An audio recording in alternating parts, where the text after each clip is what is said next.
I'm going to teach you a couple of things, all right? First thing we're going to teach you is how to say good morning in Japanese. You might already know that. No? Okay. Repeat after me. Just like the state, I want you to say Ohio. Ohio. Just like when you go, I want you to say go. Go. The informal term for pizza is za. Za. Say mas. Mas. Put it all together. Ohio gozaimasu. Ohio gozaimasu. Oh, good morning, Ohio gozaimasu. Very good. All right, sit down. Thank you. Now, we are here to present to you Japanese Budo culture. Now, we're going to present to you Japanese Budo culture in the form of Kendo. Kendo, ken, sword, do, way up. Put it together, it becomes the way of the sword. Kendo comes historically from when samurai used to train to prepare for battle. Now, we don't have samurai anymore, and we don't go into battle anymore like that, but we still do Kendo. We do it competitively, we do it for ourselves. But in terms of what is going to make sense to you, in 7th grade geography, you learn that cultures move, right? Right? Yeah. Right. So how do cultures move? How do some cultures move around the world? Think historically. How in the world would two guys like us learn a Japanese martial art in Columbia, South Carolina? How did that happen? Yes, ma'am. I have a Japanese friend. Maybe they learned it. All right, so where would they have learned it? In Japan. And how would it have gotten here?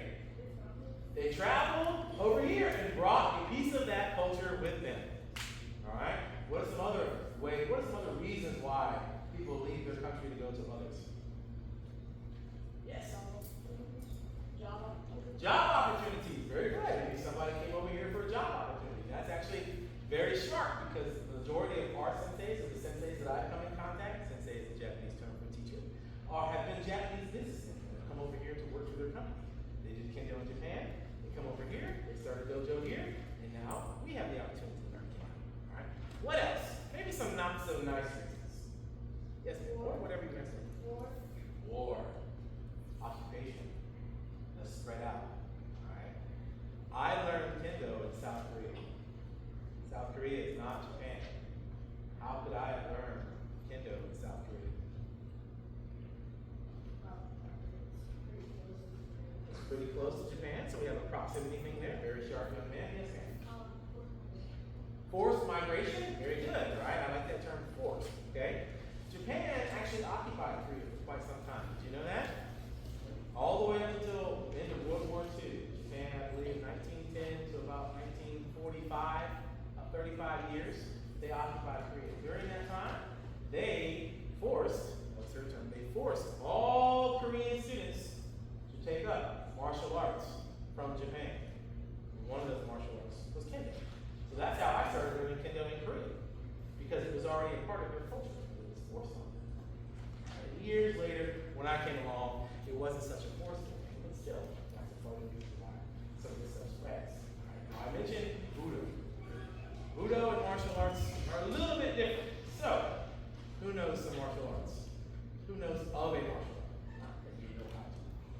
Yes, sir. Taekwondo, right? Yes. Same here? All right. I don't know that martial art. What's same here? I understand that. Karate, very good. What else? Jiu-jitsu, judo, sumo, kyudo, aikido, hapkido. Any of those? Anybody? All right. There's a difference. Why do you think we send people to martial arts in America? Has anybody done a martial art? Why did they send you to do a martial art? For what reason? Because Dad said to do it, you did it, or? It was a summer activity, right? Okay, very good. What else? Somebody else had their hand over here. Who else had done a martial art? It was to gain confidence. Gain confidence. Very good. Yes. Got kicked out of soccer? So the likelihood of sending to martial arts, right? She got kicked out of soccer, let's send her to martial arts, right? All right. So let me give you a little bit of distinctions here. The reasons why we send our little ones in America to a martial arts school are so big. You just heard several different reasons why. The reasons why Japanese parents send their students to martial arts is for Budo. And that is to reinforce the cultural values of that society. to say that again. To reinforce the cultural values of that society. There are so many parts of Kendo that represent Japanese culture. One of those is manners. And I know it's difficult to say that because we don't necessarily have that ingrained in our culture, right? But in Japanese culture, it most certainly is. If you talk to someone older, you must change your words and the way you say it. If you talk to someone down to you, younger than you change the way you say it. Even when you're greeting someone, you change the way you say it. When you make your friends, it changes everything. The manners, right? Now, Kendo is full of those manners now. Don't get me wrong. We definitely fight, right? We definitely learn to become stronger individuals. But we also learn how to be more respectful to each other as well. All right, I'm going to show you some of those things. And I know, judging by some of those long faces out there, you're going to really love this. Stand up one more time. Oh my God, yeah. I counted a total of 4 T-sucks on that one. Not too bad, right? All right. Okay, now, there are 3 ways that we show respect in Kendo. All right, 3 different Rei. Everybody say Rei. Rei is a very simple term for bowing. All right? Imagine this. Imagine how much respect you would have for yourself if you had respect for others first. I'm going to say that again. Imagine how much respect you would have for yourself if you had respect for others first. A lot of what is in Buddha teaches people to respect others so that they can learn how to respect themselves. And by doing so, they create a reciprocal relationship. All right? We're gonna do something called sedets. All right? So imagine if you entered in your classroom, and the very first thing you had to do at the beginning of the morning is sedets. You had to line up. Right? Not in a negative way. You just line up when you start your day that way. You start your class that way. When you sedets, hands are by your side. Your feet are at 11 o'clock and 1 o'clock. So if you had a little clock down there, left foot will be at 11, your right foot will be at 1. You have a straight back. You don't slouch or anything like that. Your physical posture shows a lot. Okay? Your physical posture shows a lot. Okay? The first one, we're going to go down to something called Seiza. Right? So everybody say Seiza. Very good. Very traditional. We'll do this. You won't do this. You say. All right. Very traditional. Everything's tied to samurai, I like to say it. You know, when samurai used to fight, when they used to prepare for battle, they had to put their left leg down first so they could still grab their sword and fight someone. Right? So we go down like this. We're going to do a traditional raise for you. You will do the standard raise. Standard raise, you're standing straight up, and you bend at the hips, at your back, about 15 degrees down. Right? It's not a nodding of the head, and it's not sticking your booty butt out. It's just going straight down like so, right? Okay. Now, the first one is one of the important ones, but not necessarily the most important. They're all very important. We all have our opinions. We're going to raise to what's called shoumen.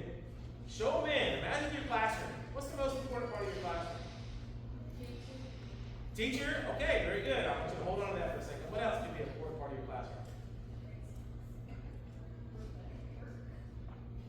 Where would you learn most of the materials in your classroom? Your teacher? Who else? What else? What place in a classroom do you think might be one of the more important ones? Yeah, a desk, maybe a smartboard or something like that. It's very hard to translate this into American culture. Imagine a place in a Japanese classroom or a South Korean classroom that is the most important historical significance.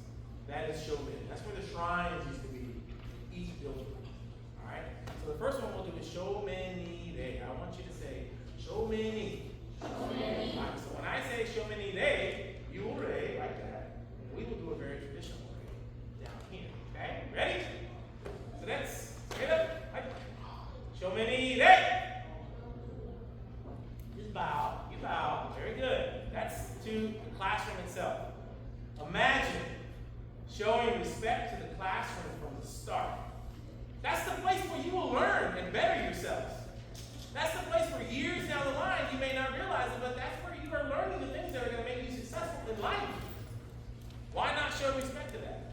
We do that in our dojo because that's where we're bettering ourselves. The very first thing is we show respect to the place where we learn. Second, someone already said it, to your teacher.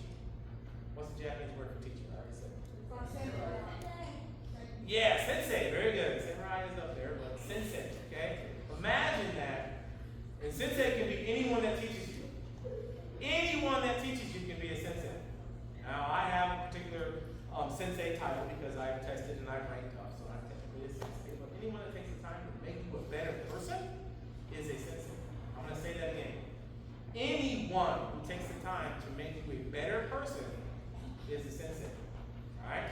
show respect to that sensei.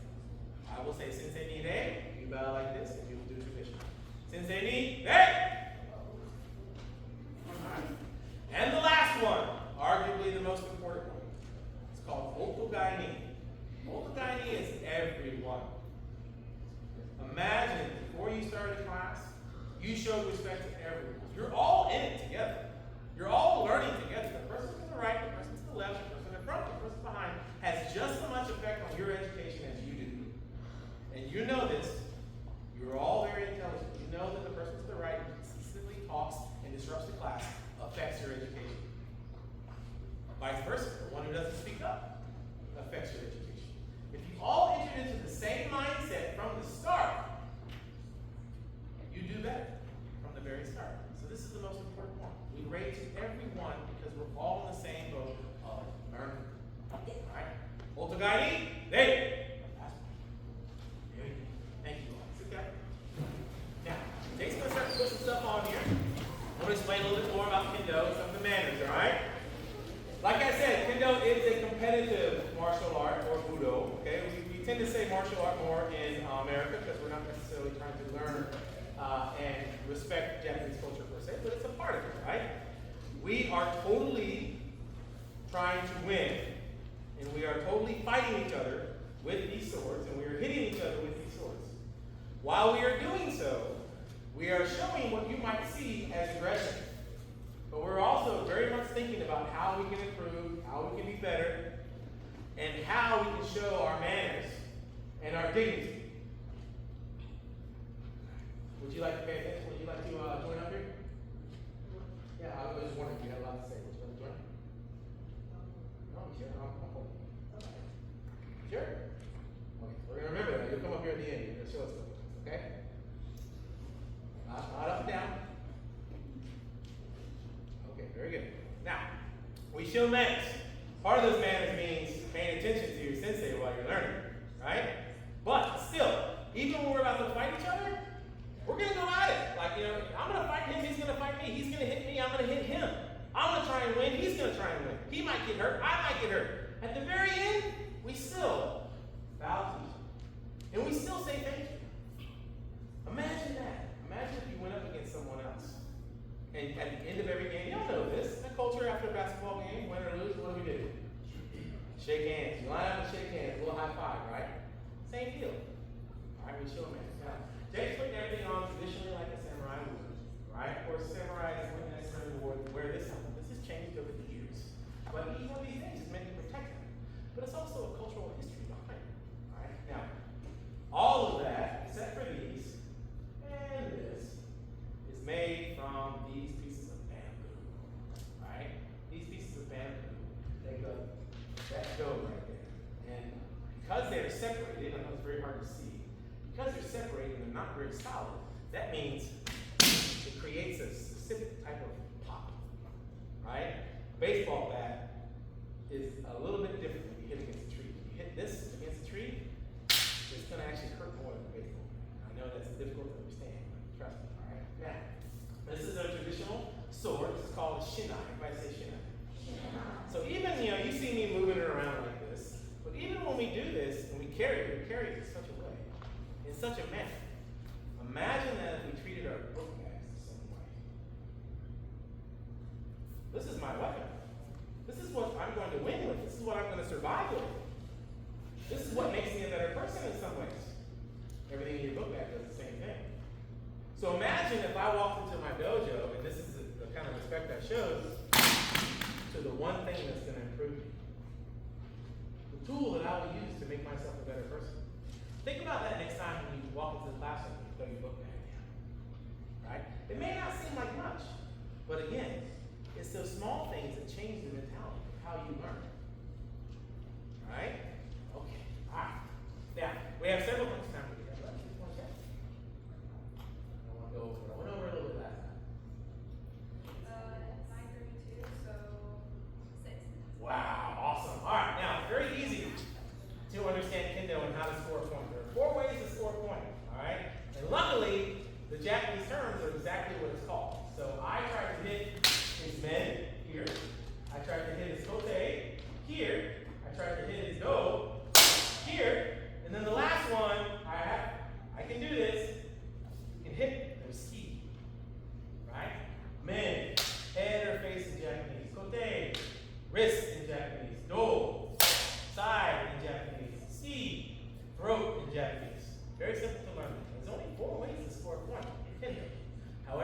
so many advanced ways of doing that.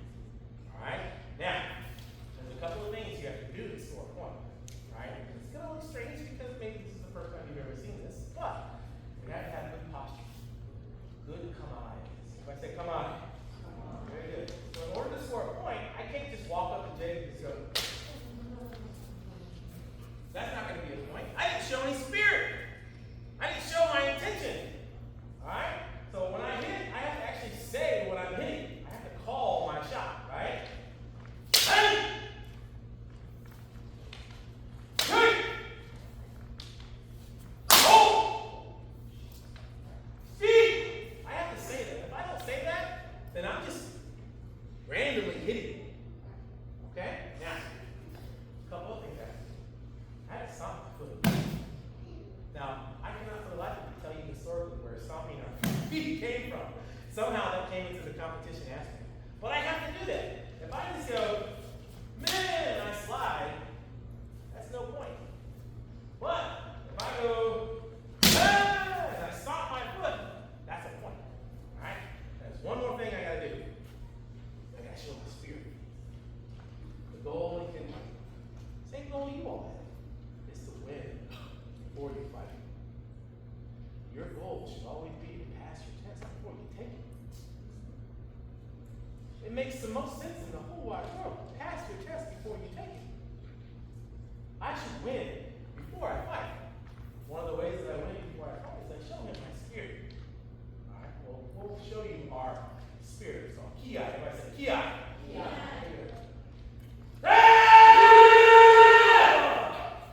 Every single time. That's okay. That's the reaction we usually give. It's okay to laugh. It's very interesting to see it for the first time.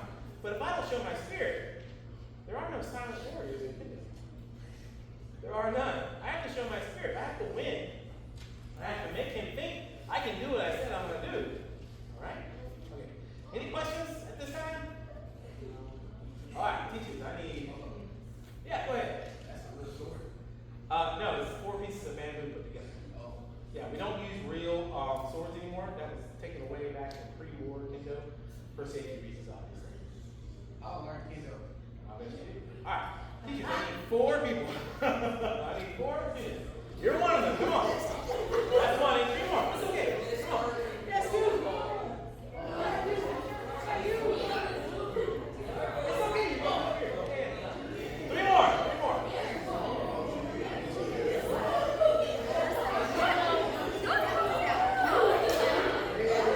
You're not in trouble. You get to do Kendo. Come on.